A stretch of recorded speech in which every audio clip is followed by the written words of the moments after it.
안녕하세요. 11월 18일 월요일 신나게 시작하겠습니다. 지난 금요일 글로벌 주식시장 비교적 크게 올랐습니다. 예외로 중공시장만 0.6%에서 1%대 박살이 났습니다. 그런데 이거 왜 오른 겁니까? 아니, 중공주식은 또 왜 내렸습니까? 레리 커들로가 미국 시각 목요일 밤에 Getting close to trade deal 이 말 한 것이 한국 금요일 오전부터 미국 선물시장 위로 올렸고, 그래서 상승 분위기가 지속된 것으로 보이는데, 이거 아래에서 한번 자세히 보겠습니다.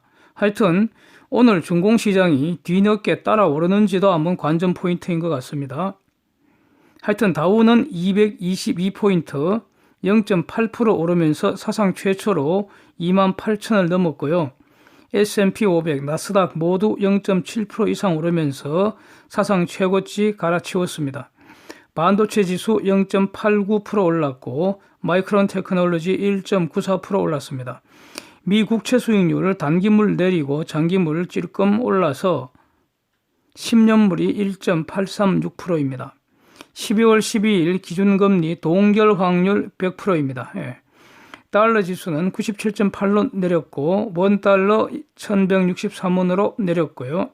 원엔 10.7로 하락, 위안도 7.00으로 하락입니다. 유가는 좀 더 올라서 WTI 56불선, 브렌트 63불선입니다. 데이터 정리하겠습니다. 중공 10월 주택가격 전년비 7.8% 상승이다. 이렇게 나왔는데 이것만 보면은 엄청나게 보이죠. 그러나 그래프 보시면 5개월째 상승률 줄어드는 거 확인되는데요. 이거 전월비로 보면 계속 감소하는 것으로 해석을 해야 하는 거죠. 즉 꺾이고 있다는 겁니다.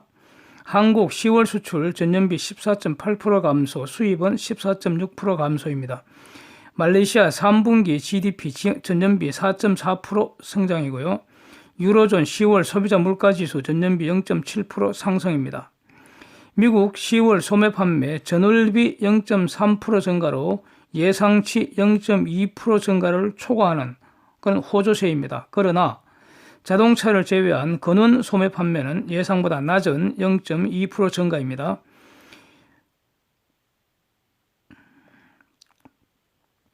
11월 뉴욕 제조업 지수 2.9로 급감을 했습니다. 그러나 기준값은 0으로요. 0인데 그래서 여전히 높은 값입니다. 미국 10월 산업 생산 전월비 0.8% 이거 크게 감소했고요. 전년비 1.13% 감소한 겁니다. 1년 이상 지금 감소 추세입니다. 그리고 생산 능력 이용률도 76.7%로 감소 추세입니다. 쟁점을 정리하겠습니다. 페이스 원딜 관련해서 조금 더 자세히 보겠습니다. 어제 17일 낮에 미중 무역 협상의 진행 경과를 정리해서 페이스 원딜 과연 진짜로 합의가 될지 이런 제목으로 영상을 올린 적이 있습니다. 이걸 전제로 하고요. 중복되지 않는 범위에서 새로 나온 뉴스 포함해서 정리하고 분석해 보겠습니다. 그래서 어제 영상도 안 보신 분들 참고 바랍니다. 레리 커들러가 합의가 임박했다는 소식을 전하는 로이터 기사 한번 보시죠. 그리고 윌브로스 상무장관이 미국 시각 금요일 밤에 미중 대표단이 전화로 협의할 예정이라 이런 소식 전하면서 그러나 아직도 미중 간에 견해차가 많다 하는 이런 기사도 한번 보십시오. 지금 5월 상황과 닮은 점이 있는데요. 그게 합의된 사실을 중공이 번복하는 것으로 보인다는 점입니다. 그러니까 농산물 구매 약정과 관련해서 트럼프는 매년 400에서 500억 불 사기로 했다고 이렇게 발표를 했습니다. 이걸 거짓말이라고 볼 수는 없겠죠. 그 발표하는 자리에 중공의 협상 대표인 류허도 라이트하이즈 바로 옆에 앉아갖고 나란히 앉아갖고 지 말로 지 입으로 참 좋은 협상 이번에 했다고 이렇게 말을 했거든요. 그거 제가 들었습니다. 그 대가로 미국은 2,500억 불 관세율 25%를 30%로 올리는 거 연기한 거고요. 그래서 미국의 할 일은 100% 완벽하게 지금 지키고 있습니다. 연기한다는 약속 지금 지키고 있잖아요. 이처럼 페이스 원딜 내용은 매우 간단합니다. 아주 심플합니다. 그래서 저게 뭐 합의라고 할 수 있느냐 이렇게 볼 수도 있는데 하여튼 그 아주 간단한 합의입니다. 그런데 이것도 지금 제대로 되질 않는 것 같습니다. 이견이 있을 여지도 없는 것 같은데 준공이 다시 말을 바꾼 것으로 보입니다. 매년 500억 불이 아니라 2년 내 500억 불 이내에서 시장의 필요에 따라 사겠다. 이렇게 말하면서 이걸 문서로 만들자 하는 데 대해서는 주저하고 있고요. 대신에 기존 관세 7패를 끄집어냈다는 겁니다. 관세라는 게 뭡니까? 관세 부과는 미국의 목표가 아니라고 봅니다. 미국의 목표를 달성하는 수단으로 관세를 사용했다고 봅니다. 이 관세라는 것은요, 중공이라는 황소를 요리조리 끌고 다니는 고삐라고 볼 수도 있을 겁니다. 황소같이 아무리 버텨도 고삐만 탁 털어쥐버리면 이 초등학생도 요리조리 끌고 다닐 수 있죠. 그래서 미국은 관세 자체가 목적이 아니고 수단이기 때문에 협상에 따라서는 기존 관세 철회할 수도 있습니다. 수단은 바꿀 수 있으니까요. 그러나 그 대신에 지금의 고삐보다 훨씬 더 좋고 튼튼한 고삐, 즉 황소를 끄는 수단을 확보를 해야 하겠죠. 이것을 내놓으라는 것인데 준공은 안 주겠다는 것이고요. 이러고 있습니다. 그러니 이거 협상 될 거로 보십니까?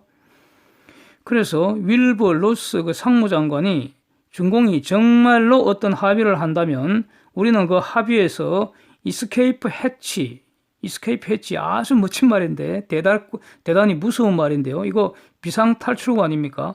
이 비상탈출구가 하나도 없도록 준비하는 게 이게 매우 중요하다고 말한 것으로 저는 이렇게 이해가 됩니다. 즉 어떤 약속을 해놓고 그 약속을 나중에 지들이 필요할 때 뒤집지 못할 이행장치를 만들겠다. Enforcement Mechanism. 이게 바로 미중 무역협상 본게임에서의 핵심 쟁점 중에 하나라는 겁니다. 이 Enforcement Mechanism을 만들어야 한다는 겁니다. 이걸 계약법 일반 원리에 따라 말한다면 위약벌 또는 위약금 조항을 명확하게 규정하겠다. 이런 걸로 이해됩니다. 지금 철저하게 준비하는 것 같습니다. 이렇게 지금 이런 말이 나오고 있는 판에 글쎄요. 한번 보겠습니다. 계속. 이제 미중 대표단이 전화 협의했다는 소식을 전하는 기사를 한번 보십시오. 이거 신화통신이 보도한 거를 로이터, CNBC 등이 이제 전제를 하고 있는데요. 류허하고 라이트하이즈, 모니신 등이 전화 협의에 참여했다는 것입니다. 신화통신은 미국 측이 전화를 걸어왔다는 이걸 강조를 하고 있는데 진짜 웃기고 지랄하고 있는 것 같습니다. 완전히 뭐 사춘기 계집애들이 누가 먼저 전화했는지 그런데 관심을 두는 그런 모양새입니다. 웃깁니다 아주. 그리고 하여튼 발표 내용에 안고는 전혀 없습니다. 건설적으로 협의했다. 앞으로도 협의를 계속하기로 했다. 지금 완전히 합의됐으면 앞으로 계속 협의할 필요가 없잖아요. 뭐 합의가 안 됐다는 거죠 뭐. 그거 아닙니까? 이견이 해소되었다는 말은 하나도 없습니다. 그래서 이에 대한 미국 측 반응 아직은 없는 것 같고요. 지금 휴일이니까 그래서 백악관 내에서 평가 회의를 한 후에 언론의 인터뷰 형식으로 이번 주에 뭐 드러나지 않겠습니까? 그래서 어제 제가 올린 영상에서 본 바와 같이요. 커들러의 말은 금년 들어 전부 뻥이었습니다. 100% 뻥이었는데 이번에도 셜은 뻥의 기록이 될지 궁금합니다. 관련해서 방금 올라온 소식은요. 트럼프가 미국 농민들에게 현금 보조금을 추수감사절 이전에 지급한다는 것입니다. 팍스 비즈니스에도 뜨고요. 로이터에도 뜨고 있는데 만약 중공이 약속한 농산물 구매를 지금 착실하게 이행을 한다면 그럼 현금 보조금 줄 이유가 없잖아요. 농민들 입장도 현금 보조금 받는 것보다도 그 물건 파는 게 훨씬 낫잖아요. 떳떳하고 그렇죠? 그런데 미국이 농민들에게 현금 보조금을 취급하고 나면은 이제 미국은 그릴 것 없이 중공을 확 패버리지 않을까 이런 생각이 듭니다. 그래서 관세 체제가 2,500억 불 30%를 올린다면은 30%, 15% 시스템이 되는데 지금 그렇게 되는데 이게 40%, 20% 체제가 될 수도 있을지 하여튼 한번 두고 보겠습니다. 예, 주목됩니다. 미국 기업에 대한 그 화웨이 그 특별 거래 면허가 18일 만료가 되는데 이거 다시 연장하려고 지금 그 검토된다고 합니다. 그런데 연장 기간이 고작 2 weeks, 2주짜리입니다. 2주짜리. 이게 연장입니까? 네? 그동안 90일씩 2번 연장을 했죠. 그래서 6개월간 특별 면허 주어서 그래서 이제 그 미국 기업들이 화웨이하고 지금 거래를 하고 있는데 일반적으로는 금지되어 있고요. 이 특별 면허 조건에 따라 화웨이하고 이제 거래를 하고 있는 상황이죠. 이게 2주 연장된다면 이거는 보기에 따라서 사실상 연장 불허 아닙니까? 그래서 이거는 연장된 건지 연장 불허인지 이거는 이렇게 평가의 문제인 것 같습니다. 분명한 거는 5G에 대해서 미국의 화웨이 제재 글로벌하게 지금 지속되고 있는 것 같습니다. 또 저로서는 이거 매우 우려되는데요. 개인적으로 우려되는데 흑사병 걸린 한 사진 한번 보십시오. 아주 끔찍합니다. 중공 그 내몽고 지역에서 흑사병 1명 추가 발병 소식이죠. 지난주 2명 발병 소식 후 처음으로 추가 발병 소식이 나온 겁니다. 그러니까 보도된 게 이렇다는 거죠. 사실은 우리는 정확한 건 모르죠. 안에 어떤 일이 있는지는. 그 중공의 그 돼지 열병이 지금처럼 확 퍼지는데 한 1년 정도 걸린 거 아닙니까? 흑사병이라는 것도 잠복 기간이 뭐 5, 6일 또는 한 일주일 정도 된다는 거 아닙니까? 발병 이전에 접촉 완전 차단 불가능하고요. 상당히 우려됩니다. 보도된 것만 지금 3명인데 그 안에 얼마나 많은 사람이 있는지 우리는 알 수가 없습니다. 그리고 아주 중요한 특징은 가축은 대량 살처분이 가능한데 사람은 이거 불가능하잖아요. 그래서 매우 우려됩니다. 북한 지역도 우려되고요. 예. 그 다음에 또 그러니까 제가 지난 여름부터 문제 제기를 해오던 것인데 금년에 기업들 이익 규모가 급감을 하면은 법인세 세수가 팍 쪼그라들 거 아닙니까?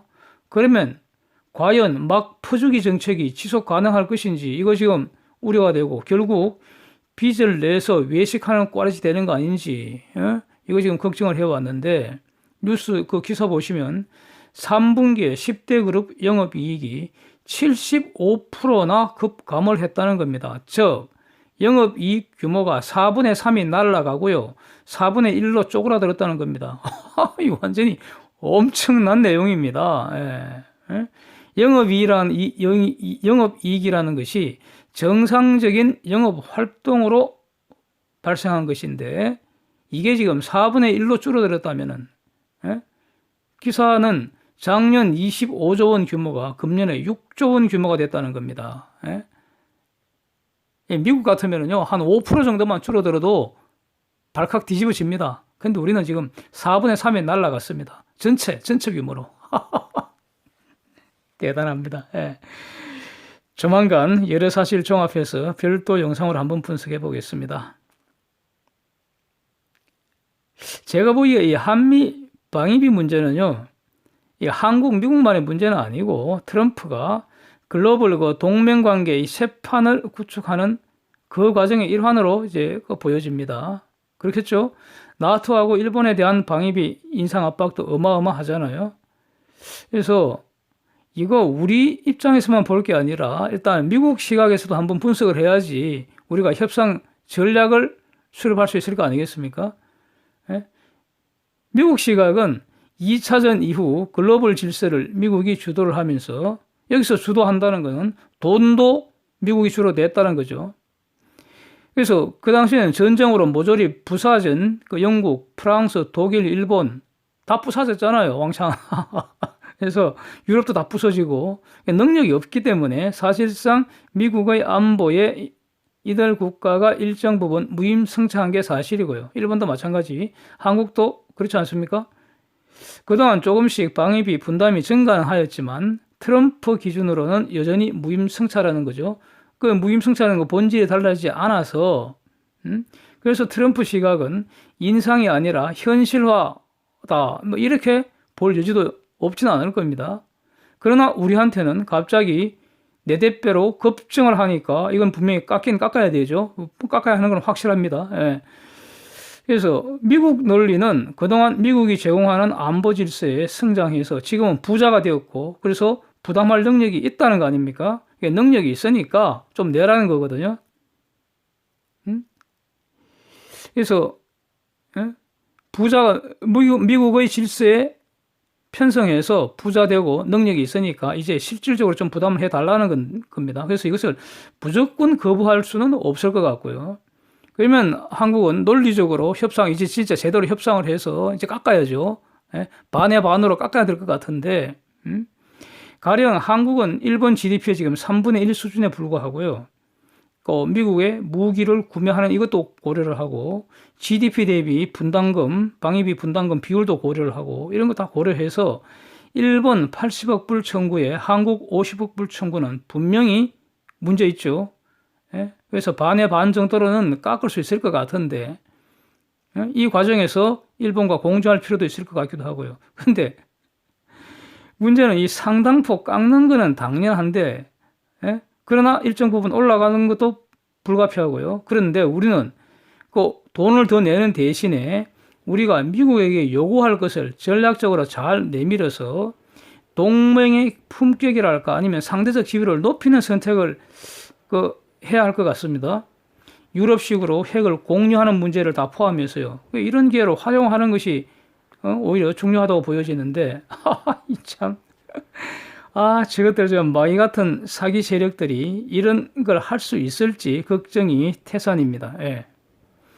반미, 친중, 빨갱이 그 본질을 숨기기 위해서 진보로 포장을 하고 민주로 화장벌 먹이고 자주 국방한다고 속이고 정의의 가면을 쓰고 거짓말하는 저것들이 오히려 반미, 선전, 선동질 기회로 활용하는 거 아닌지 의심부터 듭니다.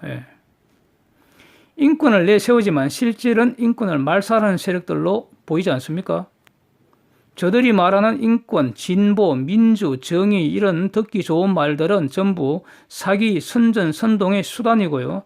반미, 친중, 빨갱이 속성을 위장하는 기만 용어에 불과하다고 보여집니다. 지금 2년 동안에 지금 다 적나라하게 까발려지지 않았습니까? 결국 저 마귀 같은 것들이 한미일 동맹을 약화시키는 짓거리 골라서 할 것 같아서 매우 우려되고요. 유감스러운 상황이 지속되는 것 같습니다. 귀순한 북한 주민 2분을 포성줄로 묶어서 안대까지 채워서 강제로 북공으로 추방한 사건. 이거 주도한 세력들이 결국 북공과 한 패거리 아닌지 의심되지 않습니까? 그래서 반드시 국정조사해서 까발리고요. 국정조사에서 거짓말하는 것들 이거 위정죄 아니겠습니까? 그래서 살인죄, 살인방조죄, 국회 위정죄 모조리 고발해서 처단해야 한다고 봅니다. 확실하게 처단해야 한다고 봅니다. 저 드러난 북공 패거리 세력들 처단할 수 있는 절호의 기회입니다. 이게 그 카메라 기자의 그 핸드폰 사진이 문자 사진이 찍혀서 까발려졌지 안 그랬으면 묻혀버릴 뻔했지 않습니까? 하늘이 도운 기회입니다. 그래서 하늘이 돕고 있다는 증거이니까 확실히 처단해야 한다고 봅니다. 이것도 처단 못하면 망해야죠, 자유대한민국은. 그리고 아직도 이 포성줄 묶어서 북공으로 추방한 이 세력들을 파면하지 않고 아가리 꾹 쳐닫고 개기고 뭉개는 저 문동도 공범이 아닌지 당연히 의심이 들죠. 공범이 아니라면 벌써 파면했을 거 아닙니까? 결국 하루라도 저 문동을 빨리 쫓아내야지. 저게 만악의 근원이니까, 뿌리니까. 그래야지 자유대한민국 부활의 날이 빨라질 것 같습니다. 이상입니다. 오늘도 함께해 주셔서 감사드립니다.